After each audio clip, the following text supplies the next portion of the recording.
Well, hello again, everyone. Your first papers are turned in. You just came out of learning about the abstract and the concrete, practicing reading closely. Most of my comments, you'll notice in the last couple of weeks, have been geared towards getting you to read more closely and express yourself more clearly so that people know that you understand what you've read. I'm sure that some of you have found that you misread a little bit, or just missed things in the writing, and that you saw some of those. I hope that you, as you engaged with the ideas and got my feedback, that you took it not as me ever chastising or anything. I know it's hard to pick up tone over email. I just want to push you to think more deeply, and sometimes I'll push you in directions of things I don't believe in just so that you can think about them. Sometimes I'll confront you with my own beliefs, things that I've thought about, but you don't need to agree with those. The pushback, the back and forth, that's deep thinking and meeting people who disagree with you coming to fruition in the classroom, and that's great. That's exactly what I'd like to do in this class. Civil Disobedience by Thoreau. You'll notice that I'm only having you read 8 to 9 pages of it for the journals. The midterm itself is just a summary of a 2 to 3 page section of civil disobedience. This 2 to 3 page section is going to be taken out of some later point in the essay, so not the first 8 or 9 pages. So I would recommend that you read and reread the whole essay. I think there's lots of great ideas later in the essay that you would enjoy to engage with, and you're welcome to do that in your journals if you did read the whole essay. But I realize that it's very long and very hard to read. It's going to take you time as you do your annotations for the first journal and respond to questions in the second, third, and fourth journals. It's just going to take you a lot of time to work through this because it's dense with ideas. It's a very rigorous reading. I choose very hard readings to do summary with because I think, one, you'll have more ideas to engage with, and we're always going to end journals with engaging with ideas, actually making, hopefully making useful what you're learning in this class to your life, period, general as you live. Excuse me. But another reason I choose such a challenging piece of writing for you to summarize is that you're all capable of it. And I know people come into class every year not thinking they're capable of reading something this difficult. And we spend the time to work through it, and by the end, not only can they read, understand it, they can engage with it and even summarize it. And that's such an empowering feeling to know that when you see a hard piece of writing, if you're willing to put in the hard work, you can figure out whether it was well written or not. You can understand it and engage with it. And this skill just transfers to everything. You can think in terms of piecing together the ideas and summarizing it and pushing back against it or agreeing with it with everything. The news, movies, stories you read, other essays. It's just such an invaluable skill to have in your life. And this section's built out of the first, like I said, to move into the third section. The whole course kind of builds on things that you learn. The third section is going to ask you to read a variety of essays. They aren't very long, and most of them aren't terribly hard to read like this one is. But it's going to ask you to engage with 5 essays with ideas that you're probably unfamiliar with, or ideas that you've heard of but probably haven't looked at as in depth as these people talk about them. You're going to choose 3 of those, and you're going to put them in conversation. And you can't really do that well unless you understand what they're saying. So we're going to get your summarizing skills down stat. Because it'd be so heartbreaking for you to get to that essay, connect ideas, and realize that one or more of the essays you wrote about you didn't even understand, right? So we're moving into this really foundational skill of summarizing right now. And you all can do it, and you will do fine. I'll be here to help if you need to meet over Zoom. Plus class will be working on this in live meetings. And I want to push you to engage with Thoreau. He speaks about our government, America. He's one of the first people to speak at length and criticize the way that the government is forming as it's forming. And some of his ideas are ideas that people still believe about our government and push forward to have through our laws on a day-to-day basis. So he's just been such a deeply influential writer, and he understood the consequences of a democratic government so well. I know that might sound dry to some of you, but we're all part of this thing called the American government. And a big part of this class is asking you to think about what you believe, what you support. Even if you don't think about what you believe, what are you supporting? Most of us are born into a family that has political beliefs, and we adopt those. And it's so maddeningly hard to come to terms with how complicated politics are that it's just easier to stick with what our family believes and recite that. Maybe the things you believe you'll continue to believe after reading this, maybe not. But read this closely and challenge your ideas. It's just a very hard, very interesting exploration of what we sacrifice when we participate in a government and what we get out of a government. So try to be motivated by that. It's going to be interesting to all of us at some point. I know the older that we get, the more politics seems important. You have kids, you realize that there are consequences to laws, and that the way that you raise them is shaped by the government that governs you. So this touches us all. Summarizing is pretty straightforward, but it requires you to develop the skill to find the main idea, right? Most authors, almost all authors, have the main idea of whatever they're writing in the first the first paragraph of whatever it is, an article, essay, whatever. It's usually in the first paragraph. That doesn't include literature, right? Summarizing a story is a little different. But I'm just asking you to summarize these articles and essays. And those almost always have the main point stated somewhere in the first paragraph. You might not see it at first because you don't know the idea. By the end of the essay, you're familiar with it. You go back to the start, read the introduction, you're like, oh, the main idea was right there the whole time. So be looking for that. Even in Civil Disobedience, as you read, the main idea for the entire essay is right there at the start. I'll be asking you to summarize a small section with its own main idea, right? But the main idea for the whole essay of Civil Disobedience is right at the start of Civil Disobedience. In class, I always work through the first paragraph of Civil Disobedience because very rarely does someone understand that whole paragraph. Usually people's first reaction to reading that first paragraph is, Thoreau's an anarchist. He hates government, he wants to tear it down, he hates America, he hates what we stand for. And it's just simply not true. He says strongly worded things, but he says them in very complicated ways. It's easy to latch on to one sentence and say, oh look, he's an anarchist, look, he hates everything. But a more patient reader, as I'm asking you guys to be this week, will see that his ideas are very nuanced, and they're still important ideas. So go ahead and pause the video and pull up Civil Disobedience, and I'm going to pull it up right now, and then we'll work through the first paragraph. One more note on Civil Disobedience before we get started. I ask you to read the first 8 or 9 pages for your journals, and that does not include the first actual 2 pages of the document, just the title page and then the copyright information. Those don't count. So start reading in the very first paragraph and read 8 pages after that, right? 8 to 9 pages of the actual essay. So I'm just going to go ahead and read the first paragraph out loud. You can follow along.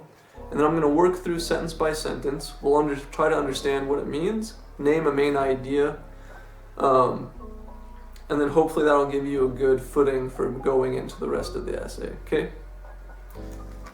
So let's go.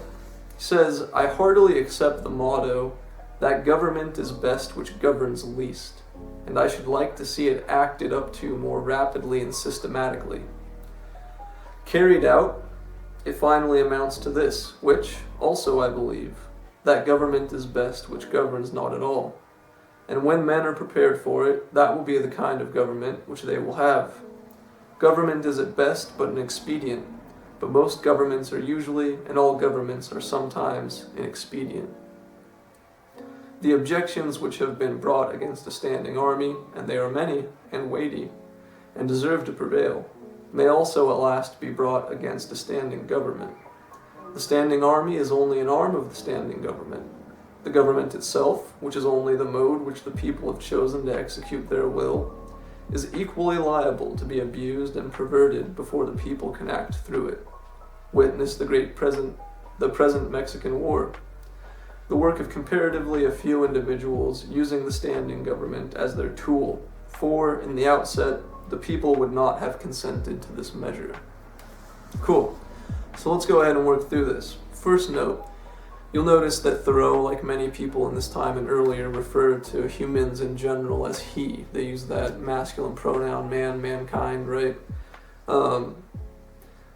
We kind of just have to give him the pass on that because people like Virginia Woolf, who really made the push to get people to speak outside of just masculine terms defining everything, didn't come around until almost 100 years after this was written, about 70, 80 years after this was written. So that just wasn't in public thought at the time. But just in case you were wondering, it's Thoreau speaking in those masculine terms because no one had questioned it to that point. Let's get into the first sentence. He says he accepts the motto, "The government is best which governs least," and he should like to see it acted up to more rapidly and systematically. So right off the bat, idea number one for Thoreau, he thinks that it's a good idea that government is better when it's doing less. Weird idea, right? Why? That's just why is it better? Why have a government if you don't want it to do much? Weird, huh? That's where he starts, and that's what he's going to explain. He says, if you act on that, carried out, if you act on this, then this other thing that he also believes will happen, that government is best which governs not at all. So he says, government's best when you govern least, and then eventually when you're governing least, you just stop having a government at all. And this brings straight to mind the question, why do we have government? And you can think of reasons, right? We have government to organize all the things that we don't want to do ourselves. We get jobs in America, we do them, and other people do jobs, and we compartmentalize how we live.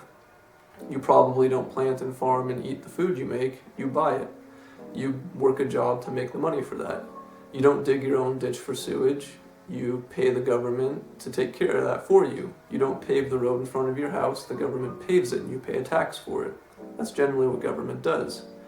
Thoreau's statement right off the bat is, we need less of that, and if we all had less of it, eventually the best thing would happen, and then we'd have no government. It's a weird line of thought. Let's explore why he says that. He says, when all men are prepared for it, that will be the kind of government they will have. Government is at best but an expedient. So what's an expedient, right? Look up words whenever you don't know what they mean. An expedient is something that makes a process faster. You expedite something, right? Maybe you've seen that in terms of shipping, expedited shipping. You make it the fastest it can be. So he's saying government's job is to make things fast and efficient. But all governments are sometimes inexpedient. So the government's job is to be efficient. Do you believe that's true? I think most of us would like that. He says all governments are sometimes inexpedient. Sometimes they aren't fast. They aren't efficient.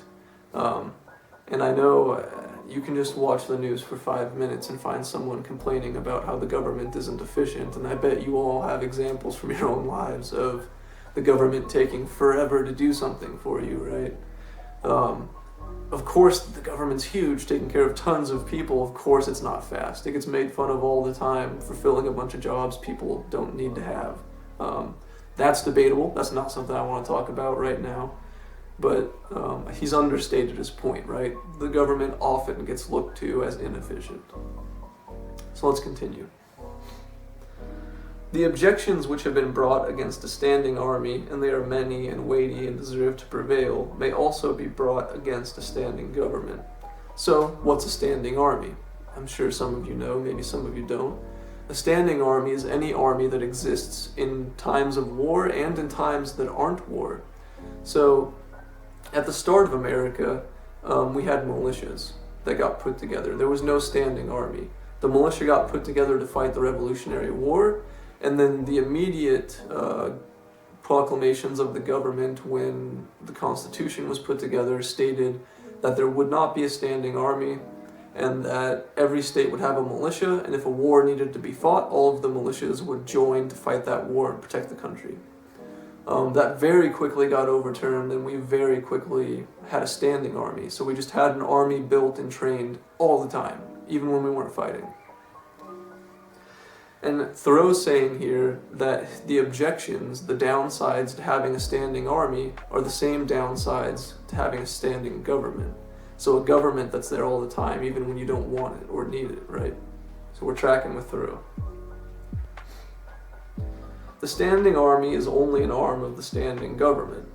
So this one, pretty straightforward, right? The standing army is run by the government. So the government runs the army. The army only exists because the government wants it to. The government has power through the army, right? If there's a standing army and a standing government, the people do what the government says because the army, this includes maybe police now because they federally enforce things. But the army, the government, the police can actually enforce laws upon you, right? Physically force you to do things. The standing government itself, which is the only mode which the people have chosen to execute their will, is equally liable to be abused and perverted before the people can act through it. And here's the crux of Thoreau's first paragraph. Thoreau's really concerned about the perversion of the government. Whenever the government does things that are illegal and gets away with it, the people in the positions get away with it because they're the ones who control the power. They control the armies. They call the shots. If they abuse it, they abuse it. You're not going to stop them. If they lie and say they didn't abuse it, they can send a policeman or a guard, National Guard officer, or the army, whatever, to your house and arrest you. So that's one of Thoreau's main concerns, right, when the fledgling American government's starting to grow and gain power. Let's see. And then think what the last sentence here. He says, "Witness the present Mexican War, the work of comparatively a few individuals using the standing government as their tool." Right again, so very few people want something done, they can call the shots. For in the outset, the people would not have consented to this measure. So Thoreau's argument is that the people, all of the people, if they got to vote on whether or not we'd engage in the Mexican-American War, he says the majority of people would say no, let's not have this war. But since a very few people felt that they could get something out of the war, that they wanted to have this war happen, they got to call the shots. It's still the same today, right? The president gets to declare war, nobody else. They don't put it to vote. No one votes over whether a war starts or not in America. One person makes the call, and if that person's advisors have an agenda and he listens or she listens to them, then we'll probably go into war. It's a very, very, very small circle of people who get to decide what wars America fights in.